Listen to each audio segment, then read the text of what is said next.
I ghosted my ex 2.5 years ago after she cheated. Now she's back, demanding I raise the baby her affair partner abandoned. Back in 2015, I met Casey in college. She was smart, funny, and we clicked immediately. By 2019, we were pretty serious. I thought I had found the person I was going to spend the rest of my life with, so I worked my ass off at my factory job, saving every penny to buy her a ring. The plan was to propose on Christmas at her parents' house. I figured it'd be the perfect moment, surrounded by family, all cozy and festive. Casey's family was interesting. Her dad, Max, was chill, quiet, respectful, and generally a good guy. Her sister Sherry was nice too, super sweet and always supportive. But Jane, her mom? Yeah, she hated me. No matter how hard I tried, nothing was ever good enough for her. She'd make snide comments about how Casey deserved better, or how I was just some guy with no ambition. Casey always brushed it off, saying, "That's just how my mom is." I didn't buy it, but I kept trying because I loved Casey and thought Jane would come around eventually. For Christmas, I went all out. I got Sherry a laptop for college because she'd been talking about needing one, a nice barbecue grill for Max, and an expensive scarf for Jane. Honestly, the scarf was a stretch for my budget, but I figured it might soften her attitude toward me. Casey was supposed to meet us there after her shift at the hospital, so I decided to go ahead and hand out the gifts. Sherry cried when she saw the laptop. She hugged me, saying it was the nicest thing anyone had ever done for her. Max looked genuinely happy with the grill, and even Jane managed a forced thank you for the scarf. For a moment, I thought maybe things were finally looking up. But Sherry started acting weird. She kept glancing at me, her eyes darting to Max and back, like she was trying to decide whether to say something. Eventually, she pulled me aside into her room. Max followed, looking confused. Sherry was already tearing up as she said, "I'm so sorry. I didn't want to ruin this, but I can't keep it in anymore." I had no idea what she was talking about, until she handed me a pregnancy test. I just stared at it, completely frozen. It felt like my brain short-circuited.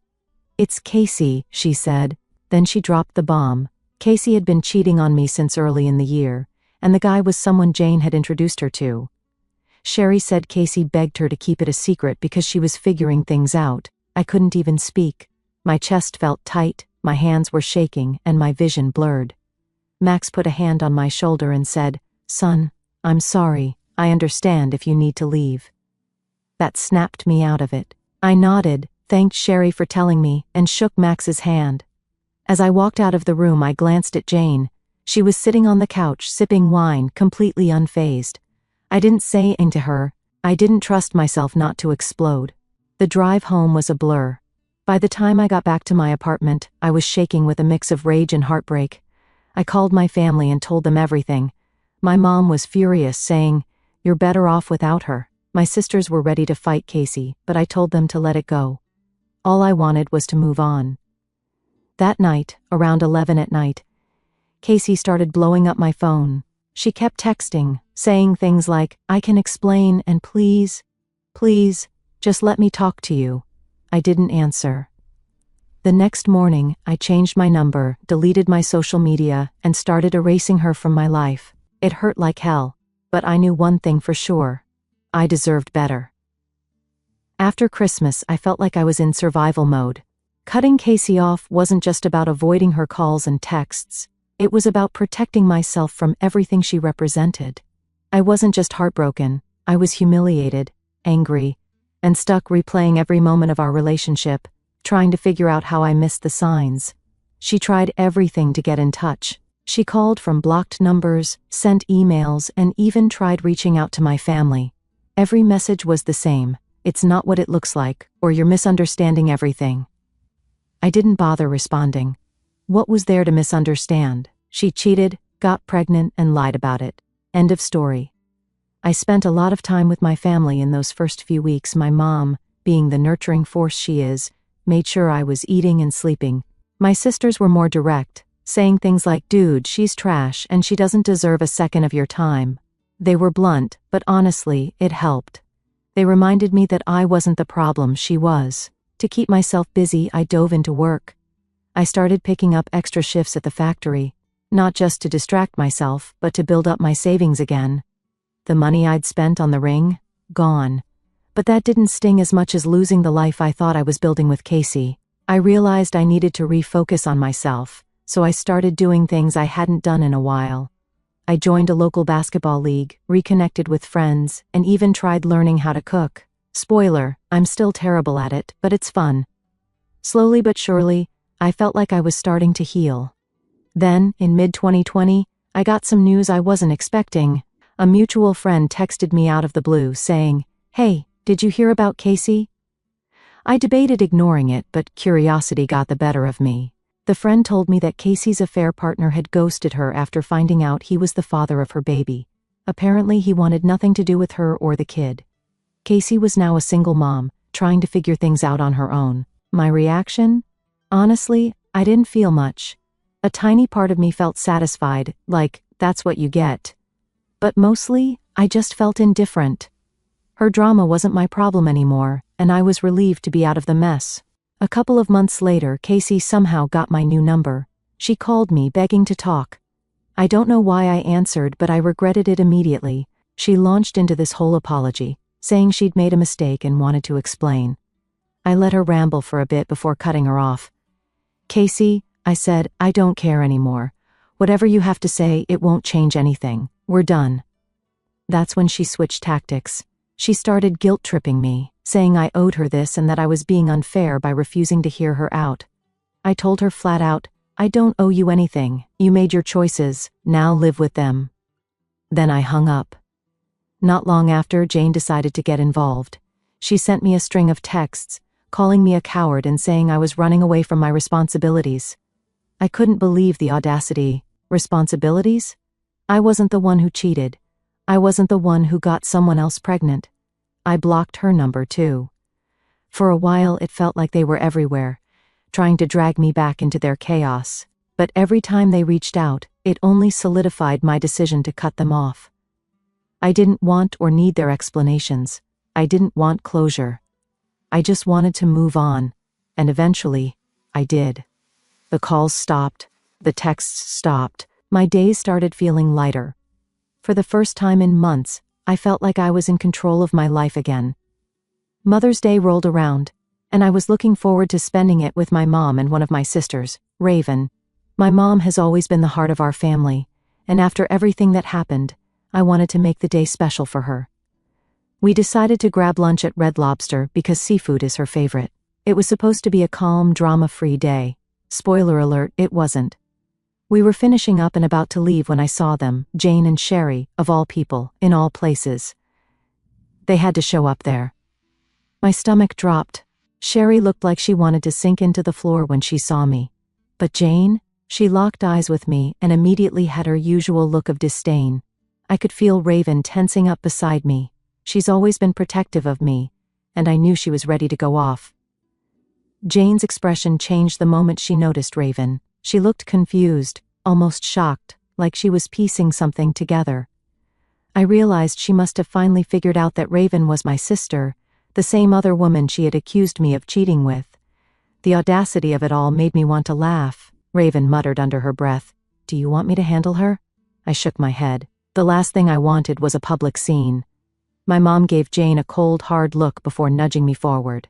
"Let's just go," she said. But then Sherry stepped forward, practically begging, "Please, can we talk? Just for a minute, alone." Raven wasn't having it.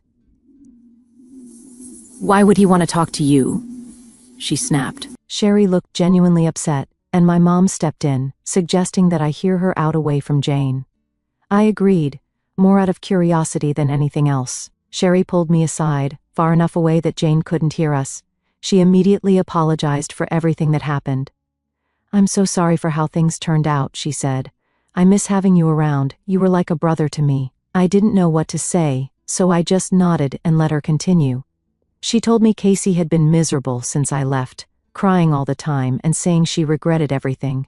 "I'm sorry she's struggling," I said, trying to keep my tone neutral. "But that's not my problem anymore. She made her choices."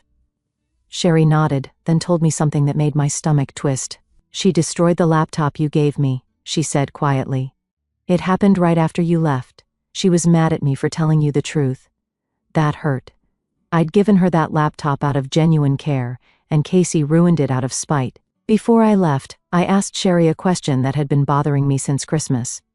Why does your mom hate me so much? What did I ever do to her? Sherry hesitated, then admitted. She thought you were cheating. She saw you with another woman, Raven. She didn't know you were siblings. My jaw dropped. All of this, the cheating, the pregnancy, the heartbreak, started because Jane jumped to conclusions and convinced Casey I was unfaithful. I couldn't help but laugh. It was so stupid, so unnecessary, and yet it ruined everything. Thanks for telling me, I said. And hey, the laptop's warranty is still good. You can probably get it fixed. Sherry's face lit up, and for a moment, I saw the kind, shy girl I used to know. We hugged briefly, and I left to rejoin my mom and Raven. When I told them what Sherry had said, Raven rolled her eyes. So Jane's not just a jerk, she's also an idiot. Good to know. My mom sighed and said, Michael, you're better off without those people in your life. She was right. I'd spent so much time trying to make things work with Casey and her family, but it was clear now that they were never worth the effort. A few days after running into Sherry and Jane at Red Lobster, Sherry called me. She wanted help with the laptop warranty I'd mentioned, and since she'd been one of the few decent people in that family, I agreed to meet her at a local electronics store. When I got there, Max was with her, which, honestly, was a nice surprise. Max had always been solid. Out of all the chaos, he'd been the only one to offer me a genuine apology on Christmas. We chatted while sorting out the laptop. Max thanked me again for the grill I gave him and said how much he loved using it. Sherry was quieter but seemed relieved to have someone helping her out. It felt nice, almost normal. Afterward, Max suggested we grab lunch together as a thank you. I agreed, figuring it'd be a good way to catch up. We went to a small restaurant nearby, and for the first time in ages, I wasn't thinking about Casey or the drama. Max talked about his plans to redo their backyard, and Sherry mentioned how school was going, though she was clearly still dealing with tension at home. It was a surprisingly good time. Then, just as we were finishing up, I heard someone call my name. I looked up, and there she was, Casey. My heart sank. She looked rough, tired, stressed, and like she'd aged years since I last saw her. Part of me felt sorry for her, but the other part was just annoyed that she'd showed up and ruined what had been a peaceful afternoon. Hi, she said, her voice barely above a whisper. She glanced at Max and Sherry, then back at me. Can we talk? I stayed seated and crossed my arms. What do you want, Casey? She hesitated, then stepped closer. I just want to explain, please. I've been trying to talk to you for months. I sighed. You've got 5 minutes. Go. She launched into an apology, saying she'd made a mistake and regretted everything. I was confused, she said. My mom convinced me you were cheating. She said she saw you with another woman. I cut her off. You mean my sister? That's who Jane saw. Raven is my sister, Casey. If you'd bothered to ask instead of jumping to conclusions, we wouldn't even be here right now. Casey's face fell. I didn't know. I thought. She trailed off, looking completely lost. I should have talked to you. You just cheated, I said flatly. For almost a year. Instead of trusting me, you lied, slept with someone else, and got pregnant. And you expect me to care about your excuses now? Her voice cracked as she said, I wasn't happy. I didn't know what to do. I snapped. You could have talked to me. You could have ended things if you weren't happy. But instead, you went behind my back. That's on you. Max and Sherry sat there awkwardly, clearly uncomfortable with the whole situation. Casey started crying, which might have worked on me years ago, but not anymore. Please, she begged. I want to fix this. I'll do anything. I shook my head. There's nothing to fix, Casey. You destroyed everything. I've moved on, and so should you. That's when she dropped the real bomb. But my son, she said. He needs a father. He needs stability. I blinked, stunned by the audacity. Your son is not my responsibility. That's for you and his actual father to figure out. Oh wait, he ran off, didn't he? Sounds like a pattern. Casey flinched but didn't argue. Instead, she looked at me with tear-filled eyes and said, Why are you being so mean? Mean? I repeated. Casey, I worked overtime to save for a ring because I thought we had a future together. I planned to buy a house for us to start a family with you, and you threw it all away. You don't get to call me mean for refusing to clean up your mess. She broke down completely, sobbing into her hands.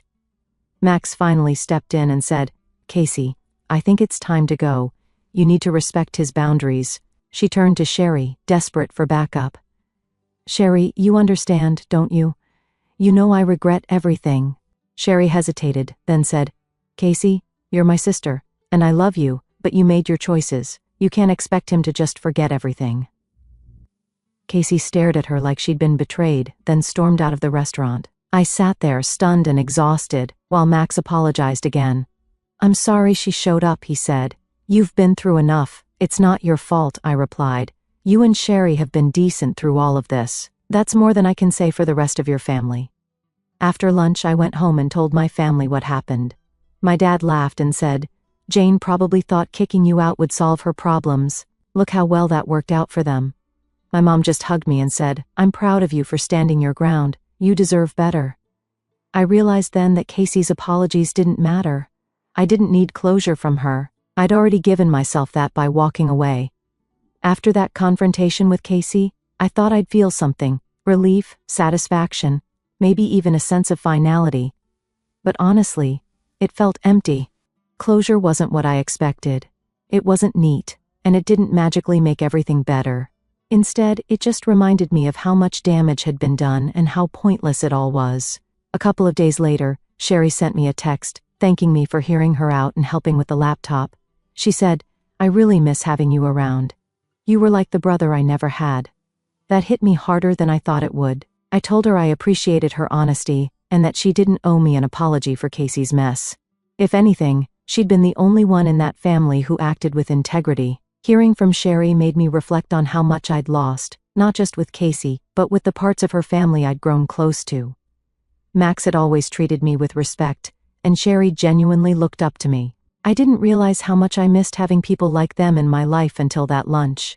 But I also knew staying in touch with them would mean risking Casey finding ways to worm back into my life.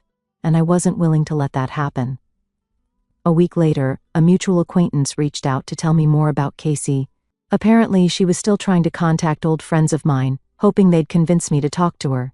She was struggling as a single mom, juggling work and raising her son alone after her affair partner completely ghosted her. I didn't feel vindicated hearing this.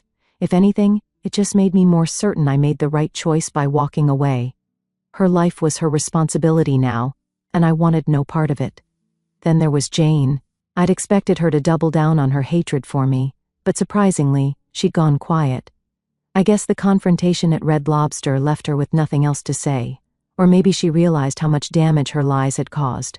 Either way, I was relieved to be free of her meddling. One thing Casey said during the confrontation stuck with me though. She claimed she only cheated because Jane convinced her I was unfaithful. At first, I brushed it off as another excuse, but the more I thought about it, the angrier I got. Jane had been meddling in our relationship from the beginning, planting seeds of doubt and encouraging Casey to find someone better. But Casey wasn't an innocent victim in all of this. She made the choice to cheat. She made the choice to hide it. And she made the choice to try and lie her way out of it when she got caught. In the end, it didn't matter who was more at fault. Jane and Casey were both toxic in their own ways, and I was better off without either of them. That night, I sat down with my family and told them everything. My dad chuckled and said, "Jane was looking for any excuse to get rid of you. That woman was always full of it." Raven smirked and added, "And yet you're the one who came out ahead. Casey's stuck raising a kid alone, and Jane's probably tearing her hair out trying to fix things. Meanwhile, you've got a clean slate. That's a win." My mom, as always, was the voice of reason. She hugged me and said, "Michael, I'm proud of you for standing your ground. You didn't let them manipulate you, and that takes strength." Final update: I thought things were finally done with Casey and her family. I had moved on, found peace, and was focusing on myself. But of course, Jane wasn't about to let things end quietly. A few weeks after the confrontation with Casey, I got a call from a number I didn't recognize. Against my better judgment, I answered. "Michael, it's Jane." Her sharp voice came through the line. I almost hung up right there, but curiosity got the better of me. What could she possibly want now?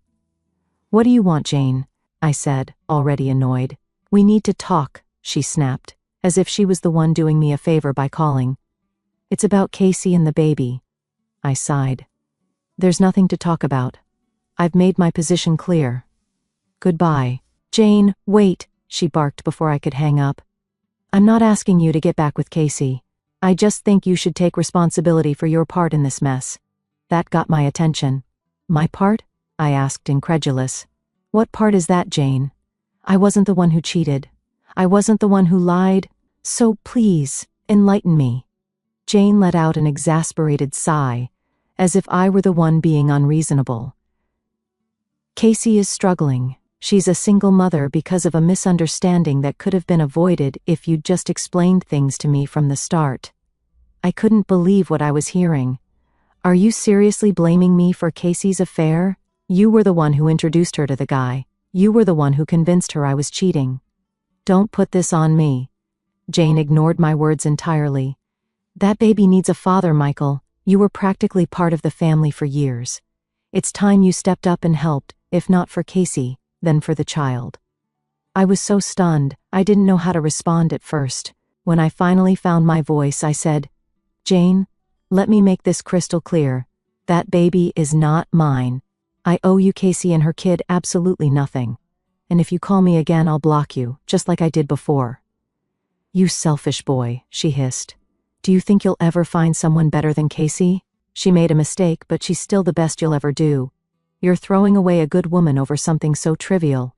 That did it. I laughed, an actual deep belly laugh, because it was so ridiculous. Trivial? I repeated, cheating for almost a year, lying about a pregnancy, and trying to manipulate me into staying. That's trivial to you? No wonder your family is such a mess. Before she could respond, I hung up and immediately blocked her number. I thought that would be the end of it, but Jane wasn't done.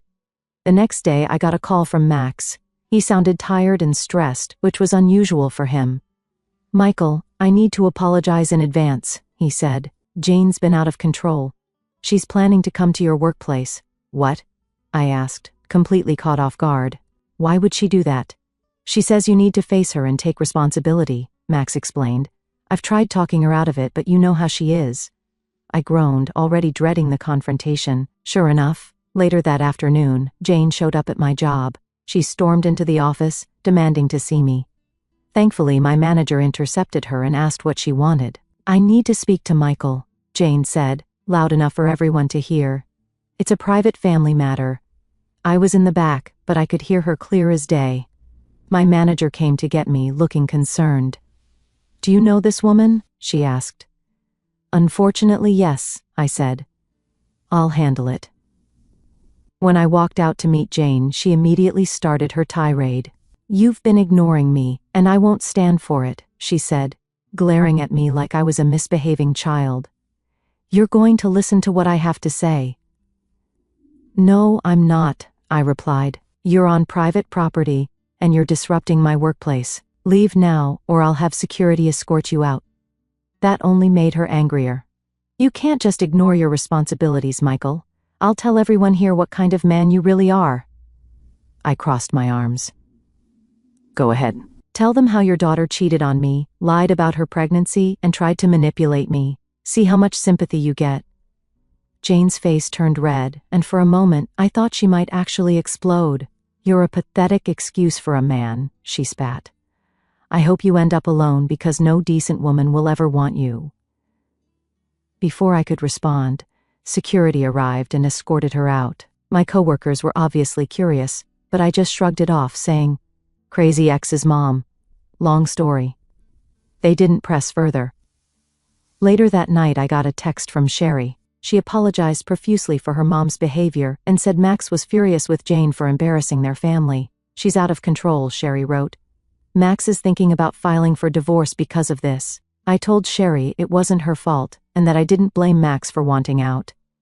Jane had caused nothing but chaos, and honestly, I felt bad for him. The whole situation left me emotionally drained, but it also reinforced one thing.